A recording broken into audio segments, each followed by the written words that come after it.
Hello guys, welcome to our channel. This is Teja. అయితే చంద్రబాబు నాయుడు గారి వ్యూహంలో జగన్ సైలెంట్ అయిపోయాడు. ఫ్యాన్ మొత్తం రెక్కలన్నీ కూడా వంగిపోయినట్టు ఒక వార్త అయితే రీసెంట్గా వెలుగులోకి వచ్చింది. కానీ ఒక పక్క వైఎస్ఆర్సీపీ పార్టీ వాళ్ళు మాత్రం ఎక్కడా తగ్గట్లేదు. ఖచ్చితంగా మళ్ళీ జగన్మోహన్ రెడ్డి గారే గెలుస్తారు. ఈ వైజాగ్లో ఆయన ప్రమాణం స్వీకారం ఉంటుంది. మేము ఆల్రెడీ కొన్ని లాడ్జ్లు, హోటల్స్ అన్ని బుక్ చేసామని కూడా ఒకవైపు నుంచి వాళ్ళు కూడా ప్రచారం చేస్తున్నారు. సో ఇవన్నీ కూడా మనతో పాటు డిస్కస్ చేయడానికి senior political analyst Kilaru Nagarjuna గారు ఉన్నారు. నమస్తే సార్. నమస్తే. సో అంటే చంద్రబాబు నాయుడు గారి వ్యూహంలో జగన్మోహన్ రెడ్డి సైలెంట్ అయిపోయాడని చెప్పేసి వార్త. కానీ జగన్మోహన్ రెడ్డి ఎక్కడ కూడా సైలెంట్ అవ్వలేదని నాకు అనిపిస్తుంది. సో దాని గురించి అంటే చంద్రబాబు నాయుడు గారి రాజకీయ జీవితం కనుక చూస్తే ఎక్కడైనా సరే గత 40 సంవత్సరాలు పైగా ఆయన రాజకీయం చేసుకుంటూ వస్తున్నాడు. ఆయన మౌనంగా ఉన్నాడు అంటే ఎదుటాడు భయపడాలి. ఆయన మాట్లాడుతున్నాడు అంటే భయపడాల్సిన పని లేదు. ఆయన మౌనంగా ఉన్నాడు అంటే లోపల ఏదో ఒక వ్యూహం రచిస్తున్నాడు అనేటువంటి అది వైసీపీ వాళ్ళకి బాగా తెలుసు. ఎలాగా వీళ్ళు ఒక్కడే వస్తాడు, పవన్ కళ్యాణ్ ఎడిదిరిగి విడిపోయాడు కదా, వాళ్ళిద్దరు కనుక కొట్టుకుంటే మనకి ప్రభుత్వ వ్యతిరేక ఓటు చీలుతుంది, మనం గెలిచిపోతాం అనేటువంటి భ్రమంలో వాళ్ళు ఉన్నారు. కానీ పవన్ కళ్యాణ్ తనంతట తను ఆయన దగ్గరికి వచ్చేటువంటి పరిస్థితులు ఆయన కల్పించాడు అనకపోయినా అలా పరిస్థితులు కలిసి వచ్చింది. జగన్మోహన్ రెడ్డి దుందుడుకు చర్యగా చంద్రబాబు నాయుడు గారిని అరెస్ట్ చేయటం, ఏ సరైన అవకాశం కోసం చూస్తున్నటువంటి పవన్ కళ్యాణ్ ఆయన 2 సంవత్సరాల నుంచి గట్టిగా చెప్తున్నాడు ఏమని, ప్రభుత్వ వ్యతిరేక ఓటు నేను చీలనివ్వను. సో వీళ్ళిద్దరి కలయికకి అవకాశం కల్పించింది జగన్మోహన్ రెడ్డి అయ్యాడు. సో ఆ జైల్లోకి వెళ్ళి ఆయన పరామర్శించి రాగానే మేము ఇద్దరం పొత్తు పెట్టుకుంటున్నాం అనేటువంటి పవన్ కళ్యాణ్ అనేటువంటి వ్యక్తి కనుక లేకపోతే ఇంత ఇదిగా వాళ్ళు బీజేపీ వాళ్ళు పొత్తు పెట్టుకోవడానికి అంత త్వరగా ముందుకు వచ్చేవాళ్ళు కూటమిలో. ఏమైనా సరే మేమిద్దరం పొత్తులో వెళ్తాం, అలాగే బీజేపీని కూడా తీసుకొచ్చే బాధ్యత నాది అని గట్టిగా పట్టుబట్టి పవన్ కళ్యాణ్ బీజేపీని కూడా తీసుకురావడం మనం చూసాం.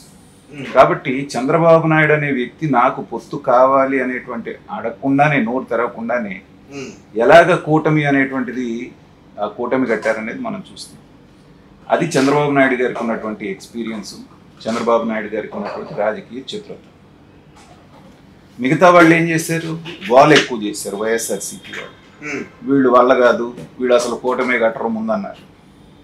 ఆ తర్వాత ఎప్పుడైతే పవన్ కళ్యాణ్ ఓట్లు చీలనేమని అన్నాడో వెంటనే మొదలు పెట్టారు, వీళ్ళంతా పల్లకి మోస్తున్నారు, చంద్రబాబు నాయుడు పల్లకి మోస్తున్నారు, పాకేస్తారు, లేకపోతే ఇంకా రకరకాలుగా మొదలు పెట్టారు. ఇవన్నీ మొదలు పెడితే అవతల వ్యక్తి మీకు దగ్గర అవుతాడా, దూరం అవుతాడా? ఇప్పుడు నేను తీసుకున్న దానికి నన్ను అంటూనే ఉన్నారు కాబట్టి ఎడిదిరిగి నాకు అంతకుముందు ఒక సీటే వచ్చింది, చంద్రబాబు నాయుడు గారితో వెళ్తే ఇద్దరికి పనికి వస్తుంది అనేటువంటి నిర్ణయం ఆయన తీసుకున్నాక మీరు 100 మాటలు మాట్లాడినా కానీ 4 రోజులు ఆలస్యం అయ్యేదని మీరు ముందుగానే చేసినట్టు అయింది కదా. చేతులారా మీరు చేసుకొని అది వాళ్ళిద్దరూ దగ్గర అయ్యేటట్టు చేశారు. ఆ తర్వాత బీజేపీ రావటం మనం చూసాం. చూసిన తర్వాత పరిస్థితులు ఎలా మారినాయో చూసాం. ఇవాళ అధికారంలో ఉన్నటువంటి పార్టీ వాళ్ళే, ఇంకా కౌంటింగ్ రోజు వరకు వాళ్ళే ఆపద్ధర్మ ప్రభుత్వం అయినా వాళ్ళే అధికారంలో ఉన్నట్టు కదా. అయినా ఇవాళ ఎలా హాహాకారాలు చేస్తున్నారో చూసాం కదా. అధికారం చంద్రబాబు నాయుడు దగ్గర లేకుండానే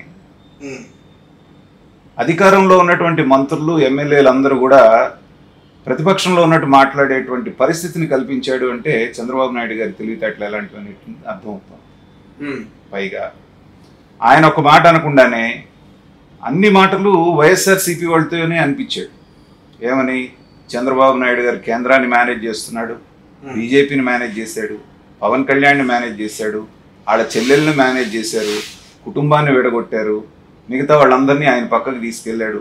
ఆయన గొప్పతనం అంతా వీళ్ళే చెప్పారు కదా. అది చంద్రబాబు నాయుడు వ్యూహం. తను నోరు తెరవకుండానే తన గురించి యాంటీగా మాట్లాడేటువంటి వాళ్ళతోటే అతను శక్తివంతుడు అని చెప్పించు. సజ్జల రామకృష్ణారెడ్డి ఏం చెప్తాడు, ఆయన వ్యవస్థలను మేనేజ్ చేయడంలో చాలా దిట్ట, ఆయన ఏదన్నా చేయగలడని ఆయన అంటాడు. అంబటి రాంబాబు వచ్చి ఇంకోటి అంటాడు. ఇవన్నీ తిడుతున్నారా మీరు, ఆయన పొగుడుతున్నారా? ఇండైరెక్ట్ గా ఆయన యొక్క గుణగణాలని, శక్తి సామర్థ్యాలని మీరు పొగుడుతున్నారు. అంటే వాళ్ళ మనసులోనే వాళ్ళు బయటికి కక్కేస్తున్నారు, కానీ అవి ప్రజలు ఎలా తీసుకుంటారనేది అర్థం కావట్లేదు. మరి తల్లి చెల్లి నిన్ను కాదని చెప్పేస్తాను, నువ్వు అన్నట్టుగానే చంద్రబాబు నాయుడు గారి డైరెక్షన్ లో చేస్తున్నారు అనుకుంటే అంటే నిన్ను నమ్ముతున్నట్ట వాళ్ళు చంద్రబాబు నాయుడు గారిని నమ్ముతున్నట్ట? అంటే నీకంటే ఆయనకి ఎక్కువ విశ్వసనీయత ఉన్నట్టే కదా నీ చెల్లి దగ్గర తల్లి దగ్గర. మరి ఇవన్నీ మాట్లాడినప్పుడు ఏంటంటే ఏవైతే మాట్లాడకూడదో అవి ప్రతిపక్షాల నోటితోటి చెప్పించడం అనేటువంటిది చంద్రబాబు నాయుడు గారి వ్యూహం. అది పార్ట్ 1, వ్యూహం పార్ట్ 1. వ్యూహం పార్ట్ 2 ఎప్పుడు మొదలైందంటే ఎలక్షన్లు అయిపోయిన తర్వాత. బాగా జరిగింది ఎలక్షన్లో, ఈ గొడవలు జరిగినాయి, ఇవి జరిగినాయి, ఇవి ఇలా జరగకుండా ఉండాల్సిందని చెప్పాడు. కామ్గా ఆయన వెళ్ళి అమెరికాలో కూర్చున్నాడు. లోకేష్ కూడా అమెరికా వెళ్ళిపోయాడు. వెళ్ళిపోయి ఇక్కడ ఉన్న నాయకులు ఎవరు కూడా రోజు బయటకు వచ్చి రచ్చ చేయట్లా, మేము గెలిచేస్తున్నాం, మేము ఫలానా రోజు ప్రమాణ స్వీకారం చేస్తున్నాం, ఇంకేముంది మేము ఇది చేస్తున్నాం అది చేస్తున్నాం. ఎవ్వరు తెలుగుదేశం అంట. తెలుగుదేశం పార్టీ దాని యొక్క నాయకుల యొక్క మౌనం ఏంటనేటువంటిది ఎవరికి అర్థం కావట్లా. ఇంకో పక్కన చూస్తే వైసీపీ వాళ్ళు రచ్చ రచ్చ చేస్తున్నారు. ఎందుకంటే ఓటింగ్ 82% దాటినప్పుడు ఖచ్చితంగా అది ప్రతిపక్షానికి అనుకూలంగా ఉందని తెలిసినా జగన్మోహన్ రెడ్డి వెళ్ళి మనం ఐపాక్ వాళ్ళ దగ్గరికి 151 కంటే పైన గెలుస్తున్నాం అని చెప్పడం, 22 పార్లమెంట్ పైన గెలుస్తున్నాం అని చెప్పగానే మొదలైంది రచ్చ. ఆ మాట చెప్పి ఆయన లండన్ వెళ్ళిపోయాడు. వీళ్ళకి వైజాగ్లో ప్రమాణ స్వీకారం 9వ తారీఖు, హోటళ్ళన్నీ బుక్ చేసేసాం, ఫ్లైట్లన్నీ బుక్ చేసి చెప్తున్నారు కానీ మనకి ఇది కూడా చూపించట్లేదు. అది వాళ్ళు ఖచ్చితంగా చెప్పారు. ఏ హోటల్లో బుక్ కాలేదు, సగం పైన హోటల్ ఖాళీ ఉన్నాయి అనేటువంటిది, ఫ్లైట్లు నార్మల్ రేట్స్ ఉన్నాయి అనేటువంటిది అవతల వాళ్ళు ఊరుకోరు కదా. సో మీకు పబ్లిసిటీ పీక్స్ ఎప్పుడు ఉంటుంది అంటే మ్యాటర్ వీక్గా ఉన్నప్పుడు. మనం సినిమాలు కూడా చూస్తూ ఉంటాం, ఇది పోయే సినిమా అంటే పబ్లిసిటీ ఎక్కువ చేస్తారు, ప్రమోషన్ చేస్తాం. నీ సినిమా మీద నీకు గట్టి నమ్మకం ఉన్నప్పుడు, ఇప్పుడు సలార్ సినిమా వచ్చింది, దానికి పెద్దగా ప్రమోషన్స్ ఏం చేయలే. ఎలా ఎంత ఇది వచ్చింది, దానికి బ్రహ్మాండమైనటువంటి కలెక్షన్స్ వచ్చింది. సో సబ్జెక్ట్ దమ్ముంటే ఏంటంటే సబ్జెక్ట్లో పబ్లిసిటీ అవసరం లేదు. పబ్లిసిటీ పీక్స్కి ఎప్పుడు వెళ్తుంది అంటే సబ్జెక్ట్ మ్యాటర్ వీక్ ఉన్నప్పుడు. సో ఇవాళ వైసీపీ వాళ్ళు చేసే రచ్చంతా చూస్తూ ఉంటే జనాలు నవ్వుకుంటున్నారు. గెలిస్తే 4 రోజులు తెలిసిపోతుంది కదా 4వ తారీఖున. ఆ రోజు కావాలంటే దొరక ఆ హోటల్లో 4వ తారీఖు నుంచి 9వ తారీఖు దాకా ఉంటుంది కదా గ్యాప్ గెలిచిన తర్వాత. ఇప్పటి నుంచే హడావుడి చేస్తున్నారంటే ఏంటంటే వాళ్ళు బెట్టింగులు కాసుకున్నారు. దగ్గర ఒక లెక్క ప్రకారం 20,000 కోట్ల రూపాయలు బెట్టింగ్లు నడుస్తున్నాయి అనేటువంటి తెలుస్తుంది. సో ఆ బెట్టింగ్ గ్యాంగ్ ఏంటంటే ఏదో ఒకటి చెప్పి అవతల వాళ్ళు, ఎందుకంటే వైసీపీ మీద పందెం గాయడానికి ఎవరు రావట్లేదు, వాళ్ళు గెలుస్తారు, వాళ్ళకు ఒక రకమైనటువంటి హోప్ క్రియేట్ చేయడానికి ఏంటంటే అదిగదిగో 9వ తారీఖు ప్రమాణ స్వీకారం చేసేస్తున్నాడని ఒక రకమైనటువంటి వాతావరణం కల్పిస్తే కొంతన్నా ముందుకు వస్తారేమో అనేటువంటి భావంతో చేసేదే కానీ అక్కడ కూడా సైలెంట్గా ఉండటం అనేటువంటి వ్యూహంతో చంద్రబాబు నాయుడు గారు ప్రజల్లో మన్నన పొందుతున్నాడు. అల్లరైపోతూ రోజు రోజుకి వీళ్ళు పలసన అయిపోతున్నారు. సో దాన్ని బట్టి ఏంటంటే అనుభవజ్ఞుడు, అనుభవం లేనటువంటి వాడికి ఉండేటువంటి తేడా ఏంటనేటువంటిది మనకి ఈ విషయంలోనే తెలుస్తుంది. అంటే చంద్రబాబు నాయుడు గారే కాదు, ఆయనతో పాటు పవన్ కళ్యాణ్ గారు కూడా మాట్లాడట్లా. ఎక్కడ కూడా ఆయన అంటే మాట్లాడాల్సిన అవసరం లేదు, ఎందుకంటే they are very confident that they are going to win the elections. So 4వ తారీఖు చెప్తారు కదా ప్రజలు అనేటువంటి భావనలో వాళ్ళు ఉన్నారు.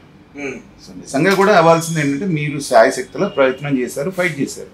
చేసిన తర్వాత ప్రశాంతంగా ఉండండి. 4వ తారీఖు ఎవరికి పట్టం కడతారని తెలుస్తుంది. ఈ లోపల ఈ అల్లరి గొడవ ఎంతో తర్వాత మీరు అంటాం వాళ్ళు కాదంటాం, చివరికి వచ్చేటప్పుడు మీరు పల్సన్ అయిపోవటం అనేటువంటిది నవ్వులు పాలవటం తప్పితే వేరే. Okay sir, thank you so much.